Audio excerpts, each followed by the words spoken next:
as far as going to consumer watchdog groups, be it like television or the Austin Chronicle or the Statesman,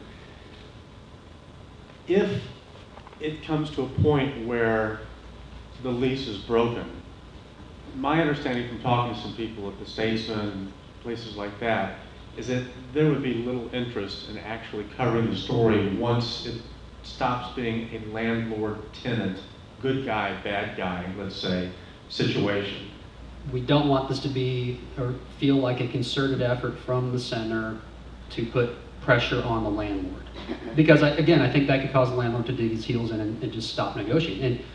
And right now there is a lease, and if negotiations go sideways, there will be a lease. And I think at that point in time, I think, Katie barred the door, any sort of communication, a coordinated effort would be appropriate at that point in time. I don't want to stop you from doing that, but I do agree that yes, if the lease is done and we've already come to a negotiation and the center's moved on and hopefully done so in a way that makes financial and legal sense to the center, yeah, I can see where you could say, well, there's really no reason to do that today. I do agree with you. In a theoretical sense,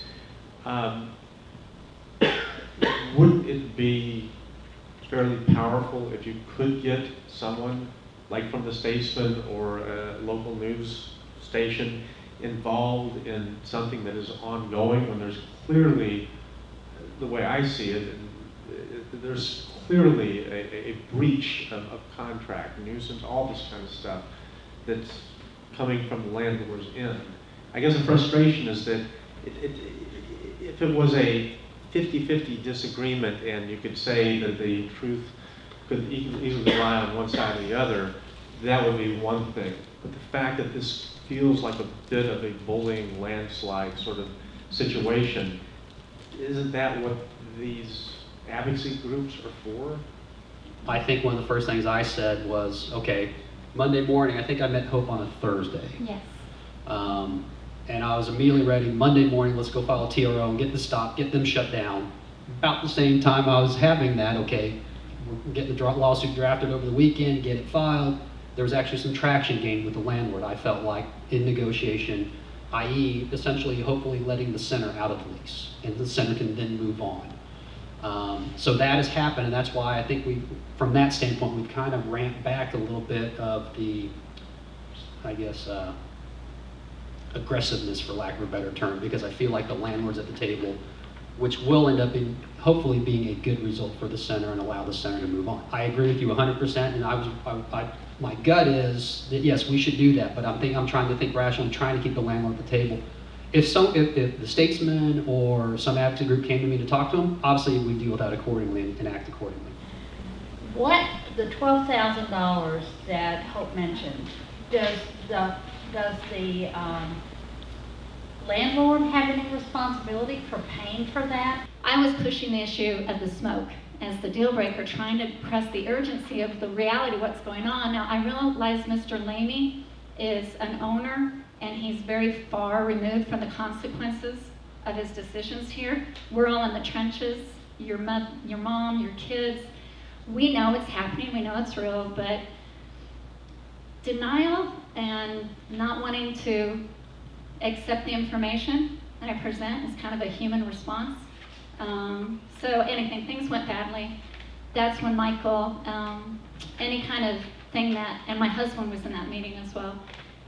We have no more face-to-face interaction. Everything since that point has been Michael and our landlord's lawyer. And it's going very slowly. And with the smoke issue, I know it's been increasing, and I was just trying to get it to stop, and then it's continued.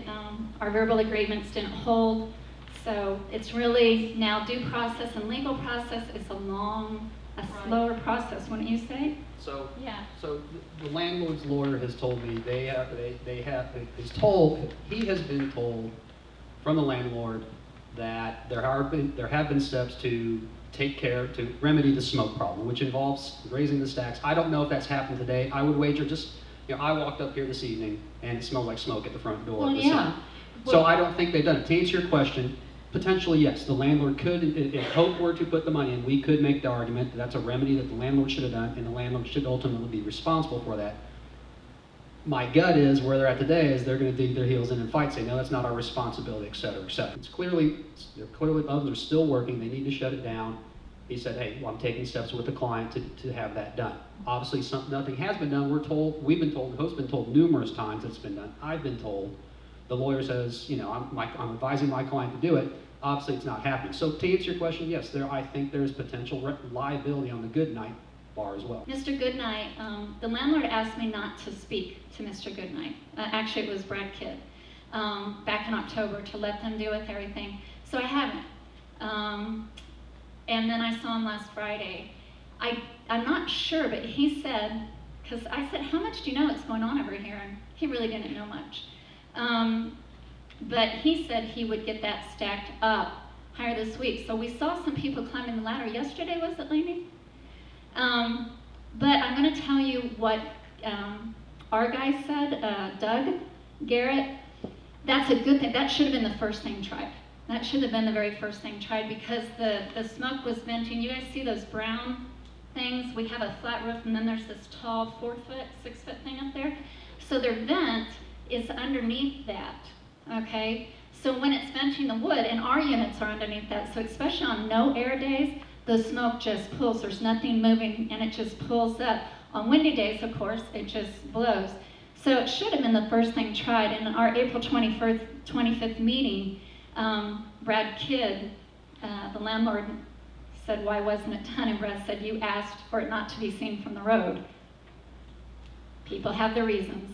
Sounds like this is an architectural problem for all of the buildings, and not just here, that if there were a similar type business to go into another one of these buildings and all of this is the same, there's architecturally something that is wrong that should have been done and can be fixed. The other is my experience being a longtime advocate is, in talking with reporters, that unless it affects a whole bunch of people, the paper and everyone is not going to pay attention. And that has been my experience, what, Kate's 33, 34, for almost 40 years. And as a social worker, I can tell you that unless it affects 75% of the people, the paper is not going to pick it up. One of the things that comes to mind to me, and this is not really a legal question, I guess, but the question of some kind of smoke scrubber.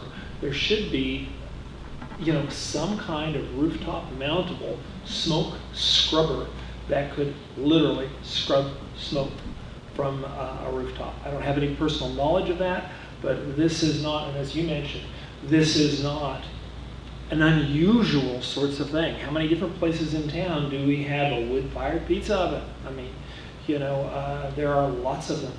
You know, there are other wood-fired and similar smoke-producing mechanisms, you know, all over the city and in many other cities across the world. There has to be rooftop-mounted smoke scrubbers, you know, of some kind available.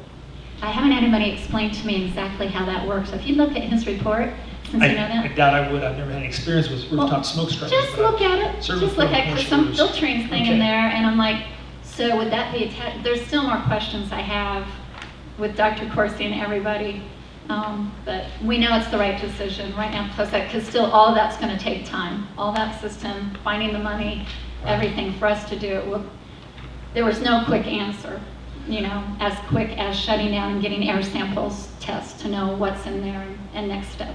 I'm curious about the report that you're getting on air quality control. How many gathering spots are they? Where are they located? So that I don't know how long it takes, but it seems to me you'd want to have your expert with multiple locations, so that when the wind is out of the north, there's no smoke in one place, but there's a bunch of smoke in another place, etc. And it also, that if you could get it soon, and it was presented, analyzed and then presented, that to me, should be telling for the landlord that there are real problems here affecting the health of a number of people.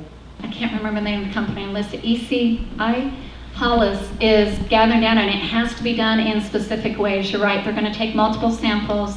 We gave you the chemicals that they're going to test for. He explained that's why we were always smelling the smoke in the middle there, you know, where the health first song room, where we do the groups.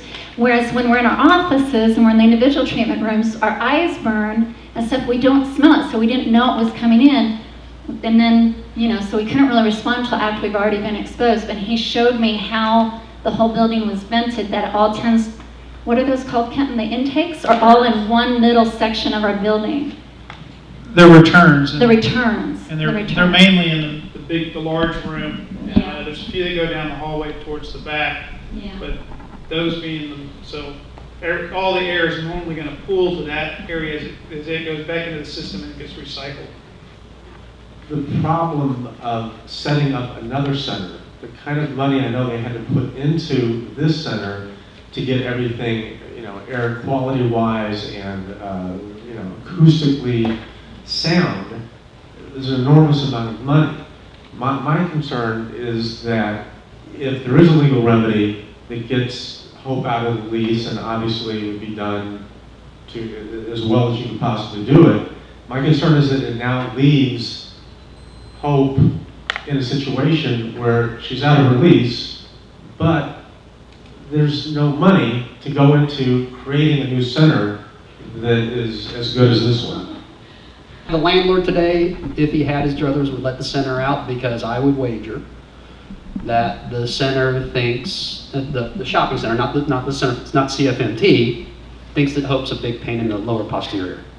He just wants me to They would love for Hope to go away, and we're not going to let that happen. Any situation, a remedy that I think is in the center's best interest will include some recompense that will allow future build out. That's what we're striving for, and that's one reason why I'm a little leery of saying, okay, let's release the dogs, go full bore press. You know, subject to the caveats you mentioned, whether or not they would take it up.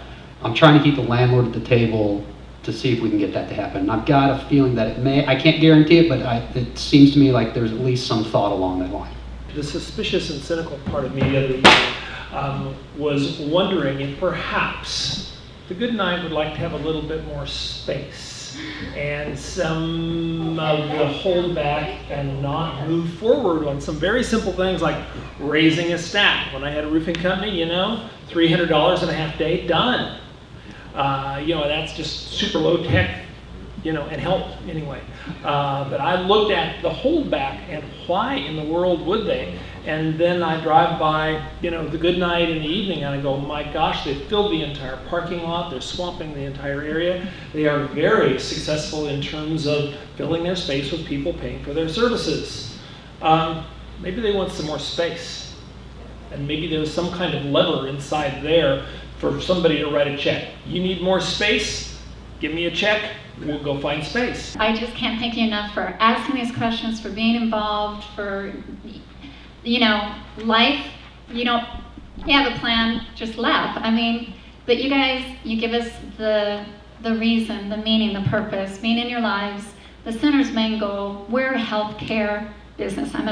We're the only center like this in the whole world. We're the first for-profit in the world. We're a music business in the healthcare industry.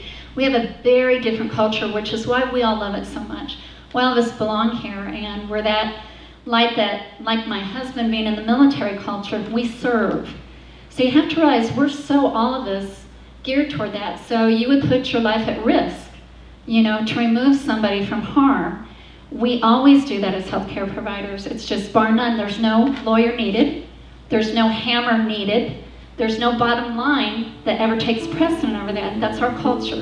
And that's who we want to be, and that's who we are, and that's who we've been to the Austin community for 23 years for thousands of lives.